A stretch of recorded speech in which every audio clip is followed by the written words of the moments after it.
Guys, India में opportunities और employment दोनों की ही कमी नहीं है, लेकिन फिर भी आज भी इंडियन यूथ एम्प्लॉयमेंट को लेकर सबसे ज्यादा टेंशन में रहता है।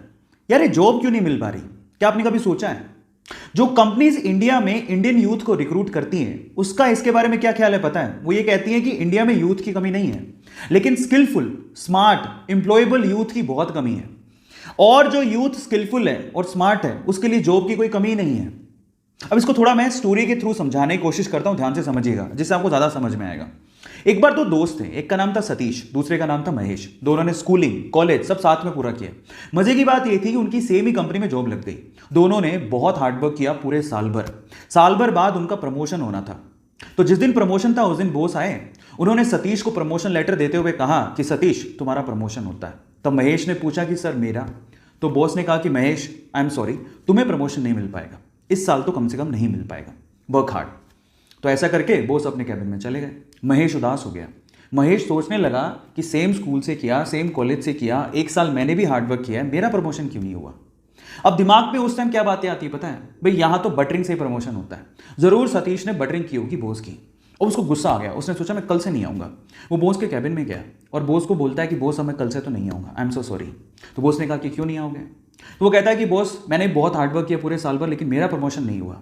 अब मुझे ऐसा फील होता है कि इस कंपनी में सिर्फ बटरिंग करने वालों का ही प्रमोशन होता है। मतलब वो डायरेक्टली सतीश पे ब्लेम लगा रहा था कि सतीश ने बटरिंग की है, लेकिन बॉस तो ये जानता था कि सतीश ने बटरिंग नहीं की है। सतीश ने वाकई में हार्डवर्क किया है, वो स्मार्ट है, महेश से स्मार्ट है। अब इस चीज को प्रूव कैसे करें? बॉस ने लगाया दिमाग, इसलिए तो वो बॉस था, उसने दिमाग लगाया। उसने क्या कहा, महेश एक काम करो, मैं तुम्हें एक टास्क देता हूं, अगर तुमने वो टास्क कर लिया तो मैं तुम्हें सतीश से ज्यादा पैसे दूंगा और प्रमोशन भी दूंगा। महेश ने कहा ठीक है। तो बॉस ने कहा तुम एक काम करो, अभी जाओ बाहर, तो हमारे इलाके में पता करो कि आम कौन बेचता है। महेश गया, आधे घंटे बाद वापस आया और बोलता है कि आम एक्चुअली पूरे इलाके में, हमारे इलाके में थोक के भाव में सिर्फ एक ही आदमी बेचता है। तो फिर बॉस ने कहा महेश एक और काम करो, अब जाके पता करके आओ कि वो कितने कितने रुपए किलो में आम बेचता है। वो गया, वापस आया, वापस आके बोलता है कि वो 50 रुपए किलो में आम बेचता है। अब बॉस ने क्या कहा, महेश मैं सेम चीज अब मैं सतीश से करवाता हूं, तुम ध्यान से देखना। उन्होंने सतीश को बुलाया और सतीश को बोलता है कि सतीश एक काम करो, इस इलाके में जो आम बेचता है उसकी खबर लेके आओ कि कौन कौन आम बेचता है। सतीश गया मार्केट में और वापस आया आधे घंटे बाद, और सतीश ने जो कहा महेश उसको देखता रह गया। सतीश ने कहा बॉस, यहां पे आम सिर्फ एक ही आदमी बेचता है और वो 50 रुपए किलो बेचता है, लेकिन उसके पास टोटल 60 से 70 किलो आम है और वो एक साथ अगर हम खरीद ले वो 40 रुपए किलो में दे देगा। और अगर हमने 40 रुपए किलो में वो 60 से 70 किलो आम बेच दिए और हमने अगर 50 रुपए किलो में से सेल किया तो हमें बहुत प्रॉफिट होगा। और आगे आने वाले समय में हम लोग आम में भी अपना हाथ आजमा सकते हैं, आम के बिजनेस में भी। अब आप समझिए कि सतीश और महेश में क्या फर्क था। आप समझ पा रहे हैं कि स्मार्टनेस और स्किल का क्या मतलब होता है।